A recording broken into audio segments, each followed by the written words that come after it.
Kesalahan.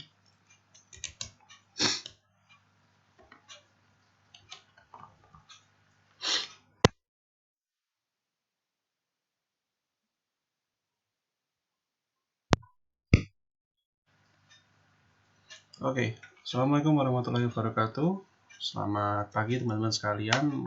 Kembali lagi ke mata kuliah desain pembelajaran pendidikan jasmani. Pada pagi hari ini kita akan melanjutkan materi selanjutnya, yakni terkait, saya lupa, mohon maaf, learning domain and objective. Nah, teman-teman sekalian, terima kasih sudah mengumpulkan tugas yang sudah saya instruksikan. Akan tetapi, saya cek lagi, apa ini? Bentar. Oke, akan tetapi setelah saya cek, ada yang tidak sesuai dari tugas teman-teman yang buat. Saya perlihatkan ya. Ini adalah file yang saya ambil dari perwakilan, ya. Dari perwakilan teman-teman sekalian, ya. Benar ya, ini tugas mata kuliah desain penjas. Nah, bab 2, 3, 4, 5, 6, 5, 6, 7, 8, 9, 10, 11. Nah, teman-teman, hari ini kan learning domain dan objektif.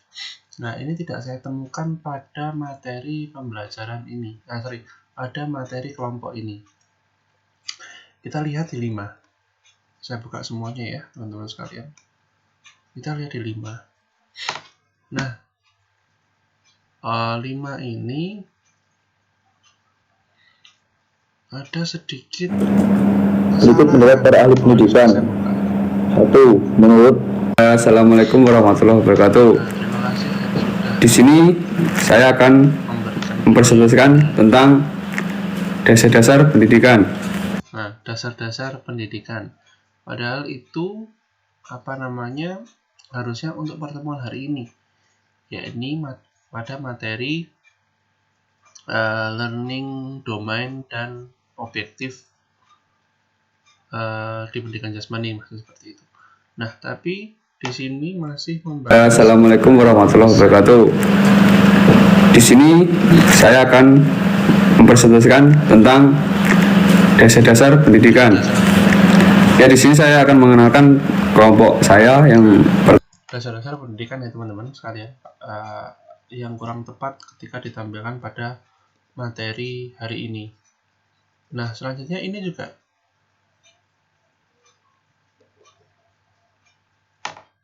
kita bisa lihat. Yang kedua adalah tujuan pendidikan jasmani. Assalamualaikum warahmatullahi wabarakatuh. Nama saya Muhammad Naufal Surandana. Kami di sini akan membawakan presentasi dengan bertemakan desain pembelajaran penjas.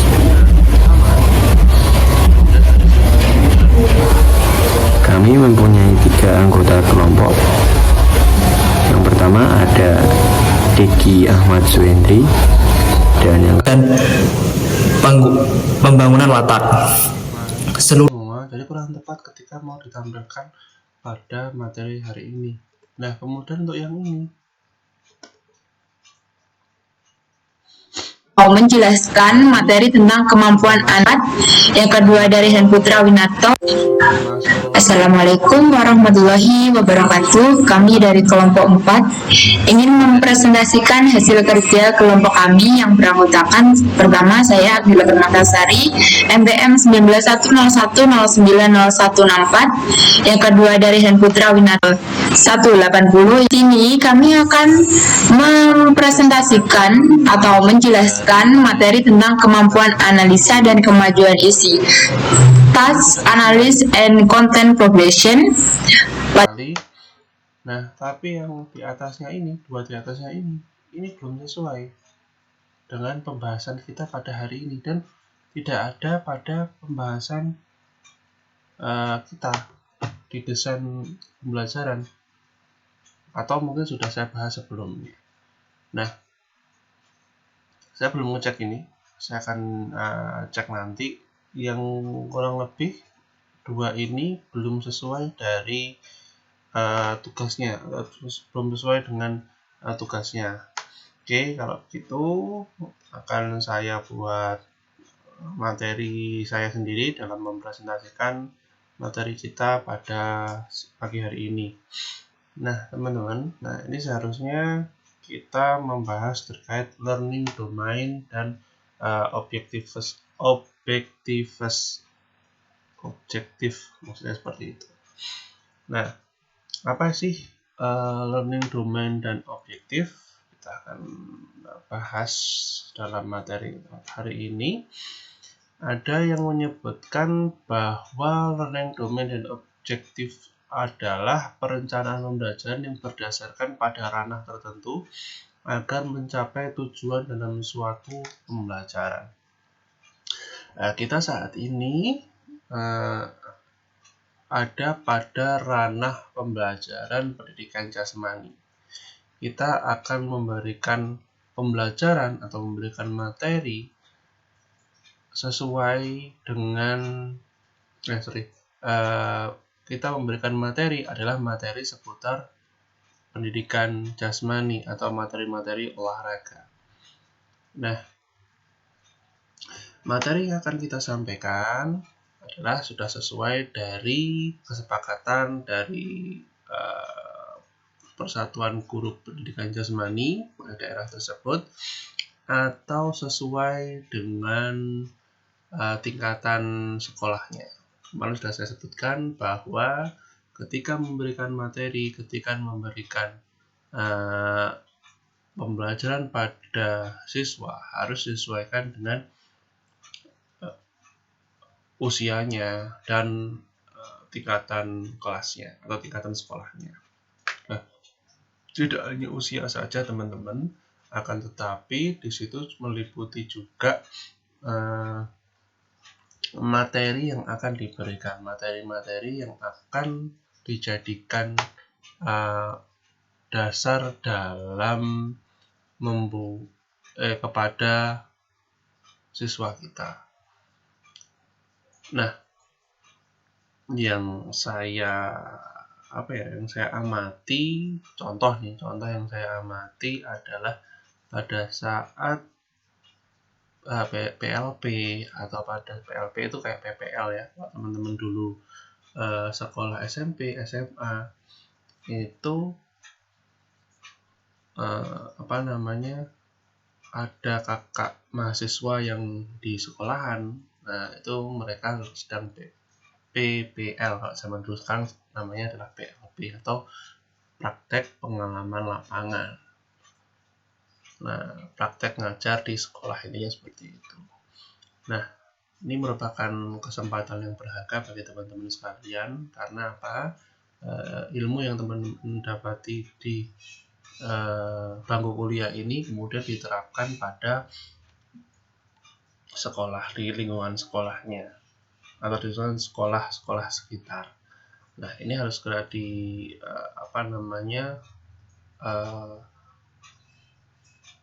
manfaatkan juga bagi teman-teman sekalian kesempatan seperti itu, karena diberikan kesempatan beberapa kali pertemuan untuk dapat melakukan praktek tersebut. Nah, persiapan tidak hanya siap secara mental, tapi siap secara kemampuan. Ketika teman-teman mau mengajar, ketika teman-teman mau memberikan materi, maka teman-teman harus menguasai dulu, harus meramu dulu bagaimana pembelajaran yang akan saya berikan. Nah, di pendidikan jasmani ini atau di pendidikan olahraga ini kita juga mengenal jadi ranah yang sudah disepakati oleh atau ranah yang merupakan dasar dari pendidikan itu sendiri. Ya, ini konsep yang diberikan atau yang dikemukakan oleh Bloom. Ada 3 aspek. Ada 3 aspek di sini: kognitif, atau proses berpikir, afektif, sikap atau perasaan, dan psikomotor adalah keterampilan. Nah, ini dikenalkan oleh Bloom atau Benjamin Bloom tahun 56 yang dikenal dengan taksonomi Bloom. Nah, ini harus menjadi dasar dalam suatu pembelajaran, terutama pembelajaran pendidikan jasmani. Apa pentingnya pendidikan jasmani dengan menggunakan Bloom ini atau menggunakan pendekatan taksonomi Bloom ini? Nah, ketika kita memberikan materi, tidak hanya nyoh ini bola, segera mainkan. Atau saat ini itu lagi booming ya, jika ini di dunia olahraga kita, jika pelatih sepak bola itu hanya duduk diam mengawasi, dikatakan guru benjas ya dikatakan guru benjas. Artinya apa? Jadi guru benjas itu identik dengan diam dan hanya mengamati saja. Tidak salah dong ya. Kenapa Pak kalau tidak salah? Ya mungkin ada yang mengamatinya seperti itu. Guru benjas ini tidak teman-teman ya. Tidak teman-teman, bahwa guru benjas itu juga meracik atau menganalisa konsep dalam suatu pembelajaran agar materi yang disampaikan itu dapat dipahami dan dilakukan oleh siswa tersebut. Ya. Tidak hanya bola, main. Tapi bagaimana siswa dapat mengetahui materi sepak bola, materi-materi yang ada pada sepak bola, contoh materi passing, materi dribbling, shooting, dan lain-lainnya, atau materi bola voli. Bagaimana sistem permainan bola voli? Kalau perlu, bagaimana cara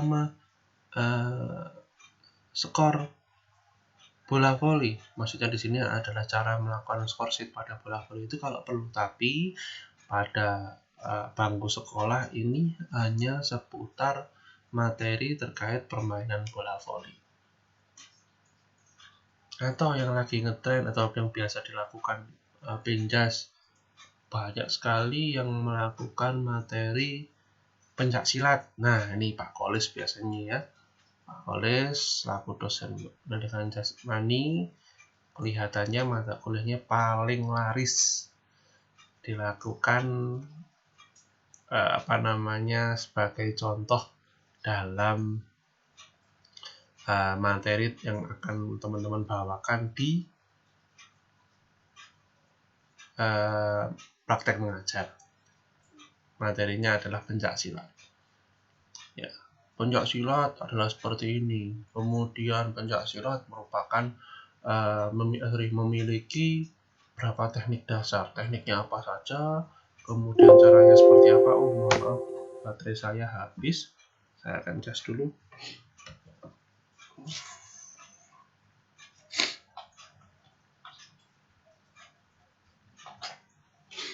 Oke, udah selesai.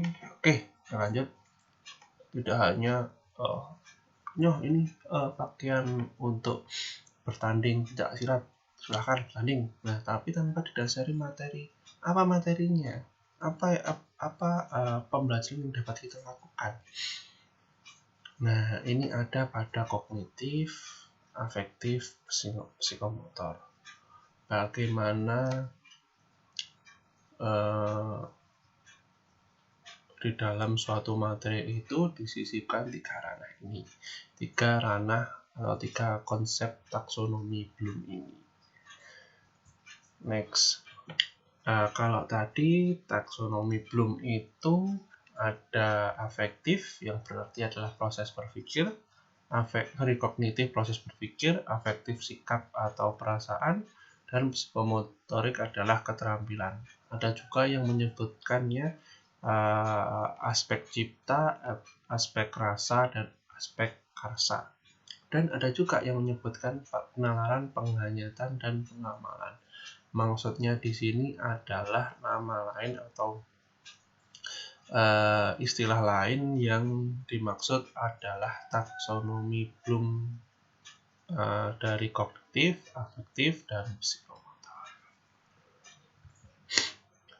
Nah, kita akan mengkuliti satu persatu, teman-teman, bahwa yang pertama ini adalah domain kognitif atau proses berpikir atau cognitive domain.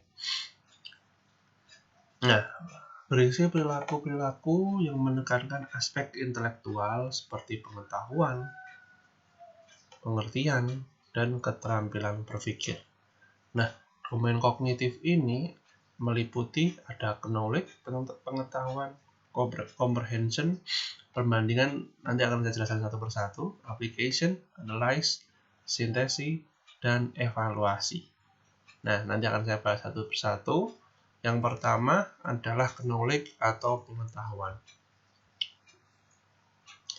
Merupakan jenjang ini dapat dikatakan sebagai kemampuan seseorang dalam mengingat atau mengenali sesuatu tanpa menggunakannya untuk fungsi yang lain. Materi yang Anda sampaikan, materi yang Anda berikan pada siswa didik, itu nantinya akan menjadi suatu pengetahuan. Baik pengetahuan yang baru atau pengetahuan pengulangan.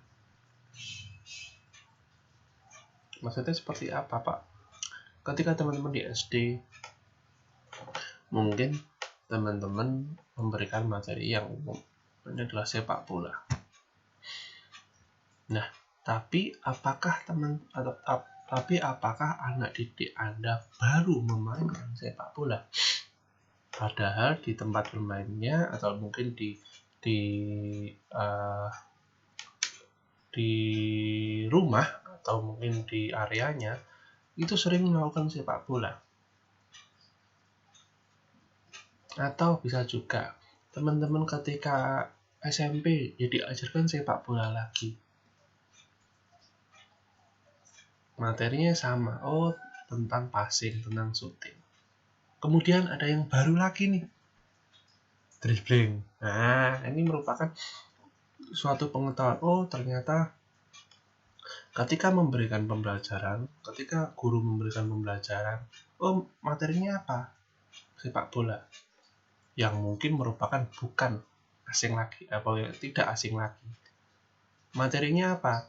Sepak bola terkait shooting sama passing. Di siswa tersebut sudah pernah memahami ketika dia bermain atau pada jenjang-jenjang sebelumnya. Ketika SD kemarin saya sudah diberikan pengetahuan terkait ini. Kemarin ketika saya diberikan ketika saya bermain, teknik shooting, teknik passing itu seperti ini. Nah, kemudian ketika dipraktekkan, ketika seorang guru itu memberikan materi, kemudian siswa tersebut melakukan, maka ketika diberikan perintah silahkan melakukan dribbling. Kita ketahui juga dribbling itu ada berapa teknik. Gunakan teknik kaki dalam. Nah, contohnya seperti itu. Gunakan teknik kaki dalam.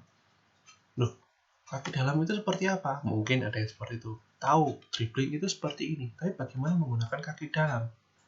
Nah, kemudian ketika melakukan percontohan, belum tepat atau tidak sesuai, sehingga guru itu memberikan ilmu baru atau memberikan pengarahan yang baru bahwa dribbling menggunakan kaki dalam itu tekniknya seperti ini. Nah, itu yang dimaksud dengan knowledge, baik itu knowledge yang baru atau knowledge yang lama atau sebagai pengayaan baru lagi. Comprehension, mohon maaf tadi saya menyebutkan adalah perbandingan, tapi yang dimaksud di sini adalah pemahaman. Apa itu? Di tingkat ini, seseorang memiliki kemampuan untuk menangkap makna dan arti tentang hal yang dipelajari.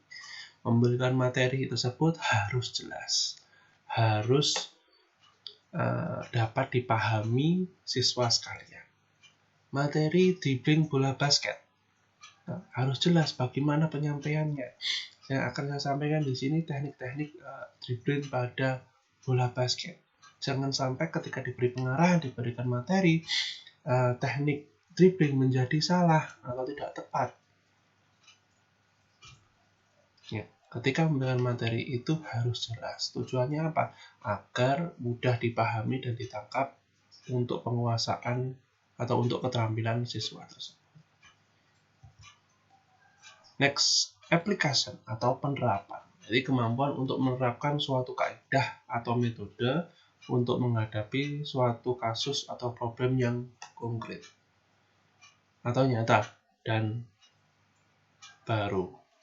Ketika mendapatkan pengetahuan, mendapatkan materi, kemudian diterapkan atau diberikan waktu untuk memberikan contoh, maka siswa atau anak didik kita dapat menerapkan materi tersebut dengan baik atau masih ada hal-hal yang perlu kita benahi. Ya. Jadi apa? Apakah berarti bahwa kurang tepat atau kurang menguasai? Kita salah dalam memberikan atau memberikan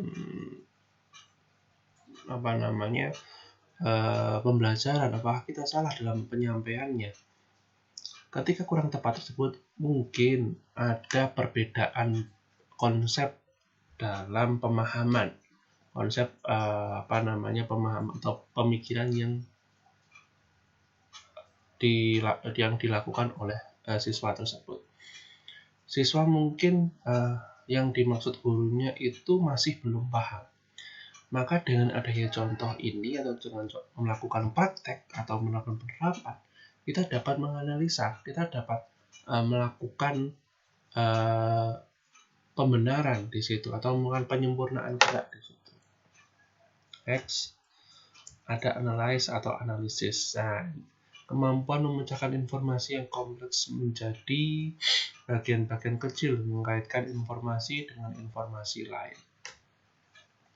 Setelah kemudian diterapkan, tadi saya sudah menyebut sekilas bahwa jika ada yang salah, jika ada gerakan yang tidak sesuai, maka itu kita harus memberikan pembenaran, ya. Kita harus memberikan perbaikan. Untuk apa? Untuk menyempurnakan pemahaman yang dilakukan atau yang dipahami oleh siswa didik tersebut. Sintesis atau sintesis ini proses berpikir yang memadukan bagian-bagian yang telah dibahas pada jenjang analisa menjadi suatu pola baru secara logis dan terstruktur atau dapat dipahami membentuk suatu kesatuan atau pola baru dalam suatu pemahaman. Nah, ketika tadi sudah dipahami, kemudian diberikan pembenaran dan kemudian dipahami, maka ini menjadi suatu paham baru atau suatu pengertian baru bahwa ketika tadi disuruh menerapkan atau disuruh memberikan contoh, masih ada yang salah. Kemudian dianalisa nih, salahmu gini, kurangmu seperti ini.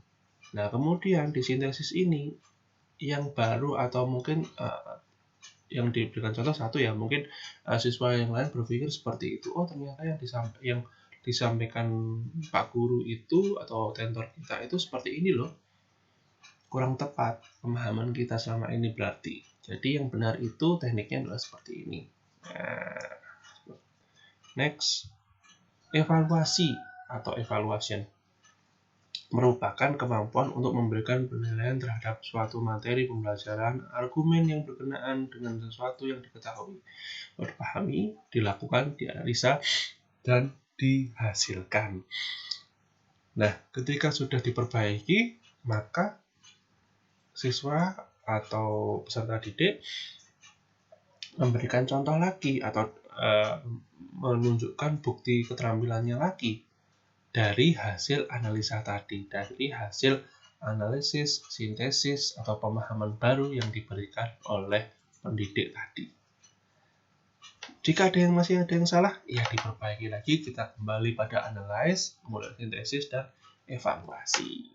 Nah, itu adalah salah satu contoh atau salah satu bagian-bagian yang ada pada afektif ya kalau nggak salah ya, benar ya. Oke, domain kognitif atau domain proses berpikir. Nah, ini presensi untuk hari ini. Silakan presensi. Perhatikan tanda bacanya agar tidak salah dalam masuk URL presensi kita hari ini. Oke, next dapat kita lanjutkan. Masih ada 2 lagi. Kemudian domain afektif, sikap atau perasaan. Efektif domain berisi perilaku yang menekankan aspek perasaan dan emosi seperti minat, sikap, apresiasi, dan cara penyesuaian diri. Apa saja isinya? Akan kita bahas satu persatu. Yang pertama atau yang sebagai dasar di sini adalah penerimaan atau receiving, yang merupakan kepekaan terhadap suatu perangsang dan kesediaan untuk memperhatikan rangsangan. Maksudnya apa, Pak? Maksudnya di sini adalah kita harus memperhatikan siswa didik kita dalam penyampaian materi yang akan kita sampaikan.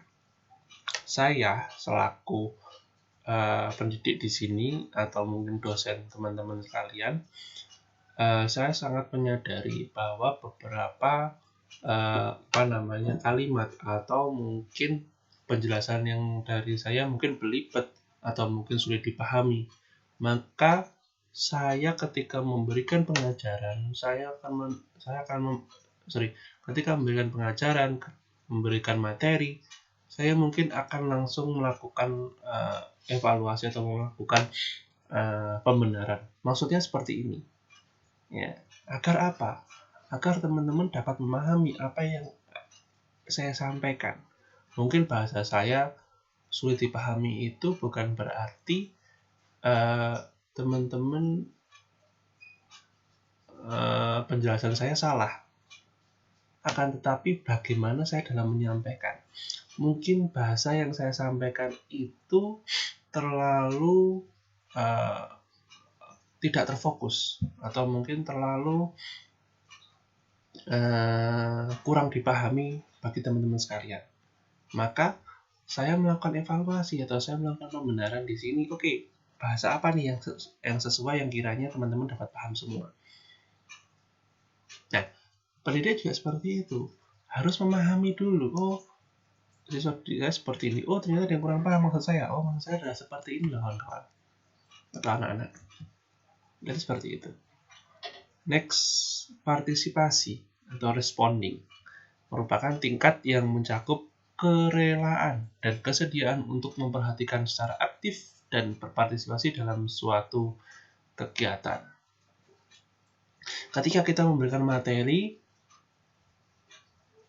apakah ada respon dalam materi yang akan kita sampaikan? Respon yang berarti di sini siswa paham terkait materi yang akan kita sampaikan. Siswa minat dalam hal ini mengikuti materi dengan baik. Maksudnya apa Pak dengan baik, Pak? Ya, dapat kita atau mungkin teman-teman pernah merasakan atau mengalami ketika teman-teman sekalian malas dengan satu materi, mungkin ngantuk, alasan ke belakangnya banyak, ya, main gadget. Apa sih yang disampaikan Pak Akbar ini? Oke lah, main HP aja lah, main Call of Duty atau seperti itu. Tak WA nama pacarku aja deh. Nah, jangan sampai seperti itu. Respon juga respon juga dapat ditampilkan berupa pertanyaan. Anak-anak sangat tergugah sekali terkait materi ini. Loh Pak, teknik dasar spin itu bagaimana sih Pak? Pak, teknik seperti ini bagaimana Pak? Apakah ada pertanyaan teman-teman? Maaf Pak, saat ini belum ada. Nah, salah satu tandanya itu merupakan salah satunya tidak respon. Dan yang kedua, cepat-cepat mengakhiri mata kuliah atau materi untuk hari ini. Oh mungkin teman-teman, enggak Pak, enggak, saya paham Kak, saya paham Pak. Saya paham Pak terkait materi ini atau pembelajaran ini, tapi pada umumnya respon itu ketika dilakukan evaluasi itu ya satu, menguasai materi tersebut. Menguasai dalam arti apa? Ketika melakukan cross check, ketika melakukan tes, ya, mereka memahami materi hari ini. Atau berupa pertanyaan-pertanyaan. Sehingga siswa dapat merespon atau dapat paham terkait materi yang akan kita sampaikan. Penilaian atau penentuan sikap, valuing, kemampuan untuk memberikan penilaian terhadap sesuatu dan membawa diri sesuai dengan penilaian. Maksudnya apa Pak? Valuing, jadi menilai dalam memberikan materi tersebut. Penilaian di sini dapat diketahui dari siswa tersebut paham nggak dengan bahasa-bahasa yang disampaikan. Bukan bahasa sama bahasa gaul dari negara ini atau kota ini kemudian disampaikan ketika menyampaikan materi itu, tidak seperti itu. Tapi bagaimanakah guru atau pendidik itu dapat merangkai kata atau merangkai materi sehingga dapat dipahami oleh siswa didik tersebut. Oh, maksudnya seperti ini. Penangkapannya siswa itu sesuai dengan apa yang disampaikan oleh atau apa yang menjadi materi yang diberikan oleh guru tersebut. Menilai, pembahasannya maksudnya seperti ini. Next, organisasi atau organization and conceptualizing merupakan kemampuan untuk membentuk suatu sistem nilai sebagai pedoman dan pegangan dalam kehidupan.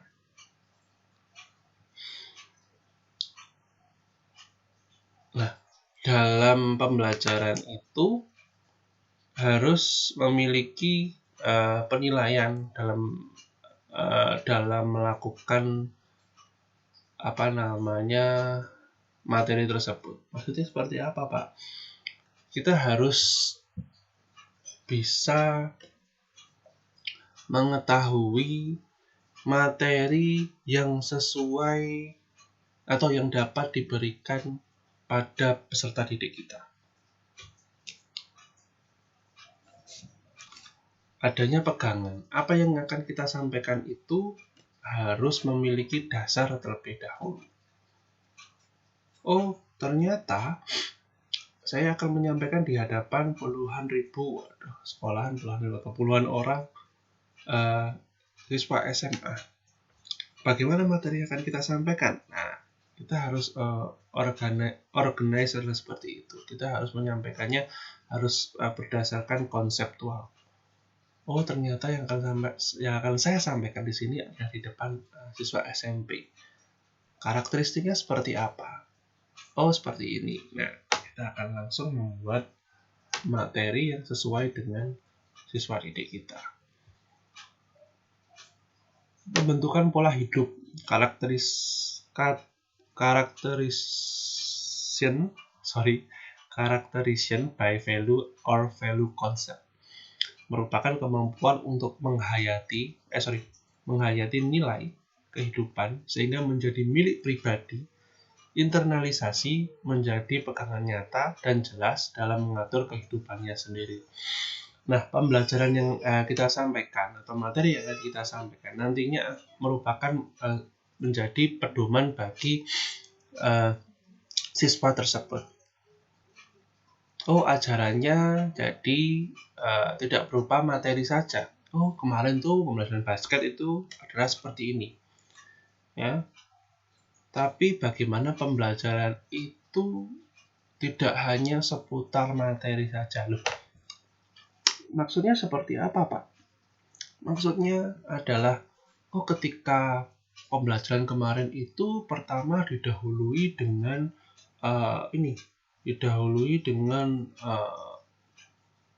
berdoa terlebih dahulu. Oke, berdoa terlebih dahulu. Kemudian ketika melakukan materi ini ada satu prinsip diskusi. Seperti apa kok diskusi? Ya, ketika memberikan materi itu guru membuat konsep pembelajaran seperti diskusi. Oh, pelajaran bola voli, apa sih bola voli itu? Kenapa? Ada pendapat-pendapat dari siswa-siswa yang ada di hadapannya. Nah, itu adalah salah satu seputar pembelajaran bukan atau tidak sesuai dengan materi. Jadi tidak hanya basket, kemarin saya diajarkan basket seperti ini. Tapi beda lagi. Ketika tanpa atau tidak sesuai dengan materi, kemarin belajar itu didahului dengan berdoa. Maksudnya seperti apa? Ketika kita mau melakukan sesuatu, dahulukan berdoa terlebih dahulu. Kemarin dalam pembelajaran itu kita melakukan sikap demokrasi atau sikap diskusi, menghargai pendapat. Nah, maksudnya seperti itu. Next, yang terakhir, ya ini domain psikomotor atau keterampilan. Psikomotor domain berisi perilaku-perilaku yang menekankan aspek keterampilan motorik seperti tulisan tangan, mengetik, berenang, dan mengoperasikan mesin. Nah, kita akan bahas satu persatu. Imitasi atau meniru. Nah, kalau jelas ada imitasi, teman-teman pasti berpikirnya, ini adalah tiruan. Nah, imitasi merupakan kemampuan melakukan kegiatan-kegiatan sederhana dan sama persis dengan yang dilihat atau diperhatikan sebelumnya. Maksudnya apa? Ketika teman-teman memberikan materi, harapannya adalah materi tersebut dapat dilakukan juga oleh siswa didik teman-teman. Cara melakukan pemanasan, mulai dari kepala hingga kaki. Step-stepnya runtun tuh, mulai dari kepala oleh kanan, oleh kiri, atas bawah, kaki, tangan, melakukan gerakan ini, gerakan itu, dan sampai ke ujung kaki. Harapannya apa? Ketika nanti siswa melakukan pemanasan secara mandiri, ya sesuai dengan apa yang diajarkan oleh guru. Melakukan materi passing pada bola voli. Sudah diajarkan sedemikian rupa oleh guru, harapannya apa? Siswa dapat menguasai keterampilan yang sesuai apa yang diberikan oleh guru tersebut. Oke, next. Manipulasi atau manipulation merupakan kemampuan melakukan kegiatan sederhana yang pernah dilihat tetapi berdasarkan pedoman atau petunjuk saja. Nah, sebelumnya sudah memiliki pengetahuan, sebelumnya sudah memiliki pengalaman melakukan pada pembelajaran tersebut. Akan tetapi pada pembelajaran ini atau pada saat sedang melakukan pembelajaran, maka siswa karena sudah memiliki pedoman atau memiliki dasar sebelumnya, ini melakukan pembelajaran sesuai dengan apa yang pernah dia alami. Maka dari itu, ketika dia sudah pernah paham, dia sudah pernah mengerti sebelumnya, maka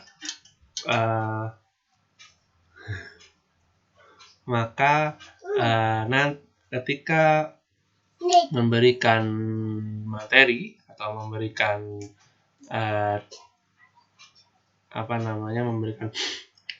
pembelajaran, guru wajib atau harus melakukan pembenahan karena siswa tersebut masih berpedoman dari apa yang pernah dia alami sebelumnya atau menjadi dasar sebagai pengetahuannya. Presisi atau ketepatan merupakan kemampuan tingkat presisi, merupakan kemampuan melakukan kegiatan-kegiatan yang akurat sehingga mampu menghasilkan produk kerja yang tepat, dapat melakukan dribbling dengan kaki dalam, kaki luar, dan kaki kura-kura.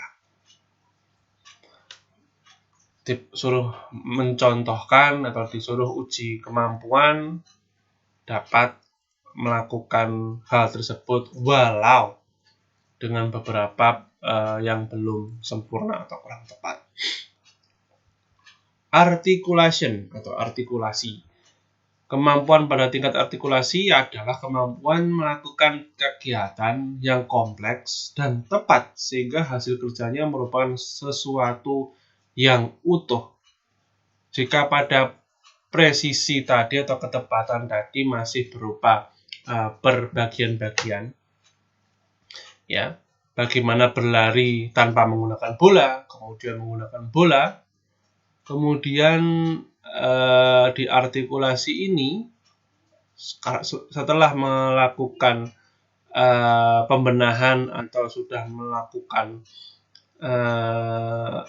penjelasan baru dari pendidik, maka siswa yang sudah atau yang mendapatkan ilmu baru atau mendapatkan pemahaman baru tadi, maka melakukan praktek, melakukan kerja atau uji kemampuan dapat sempurna atau sudah sesuai dengan masukan atau analisa dari guru sebelumnya.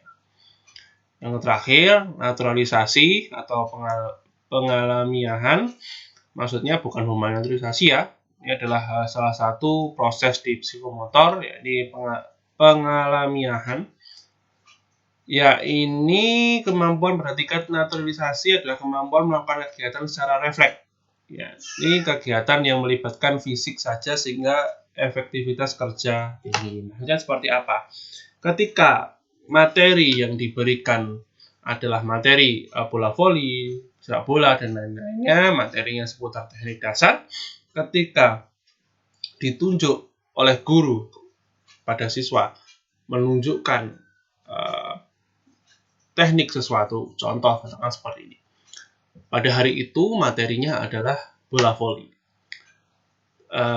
Guru telah memberikan sebelumnya pemahaman terkait beberapa teknik dasar, mulai dari passing, smash, block, dan lain-lain.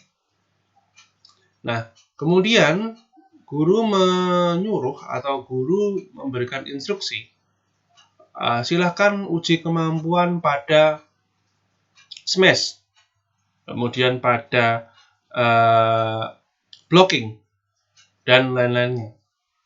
Siswa di sini akan mudah melakukan hal tersebut sesuai dengan gerakan yang sesuai pada materi tersebut.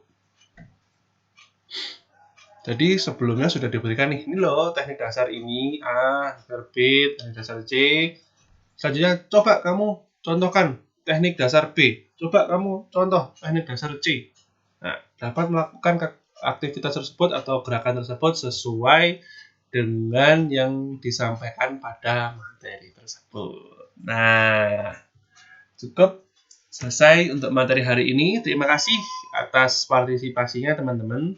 Jadi, pada learning domain dan objektif ini kita ketika memberikan arahan, ketika memberikan materi ini harus sesuai pada faktor domain ini atau taksonomi Bloom ini atau konsep taksonomi untuk dapat mengarahkan siswa kita dalam mencapai suatu pembelajaran atau suatu pengalaman gerak baru atau kemampuan ilmu baru. Kalau gerak kan kita condong pada pinja saja atau keilmuan baru. Oke, terima kasih teman-teman. Itu saja yang dapat saya sampaikan. Kita ketemu lagi minggu depan. Terima kasih. Assalamualaikum warahmatullahi wabarakatuh. Selamat pagi, terima kasih. Salam sehat untuk Anda dan keluarga Anda.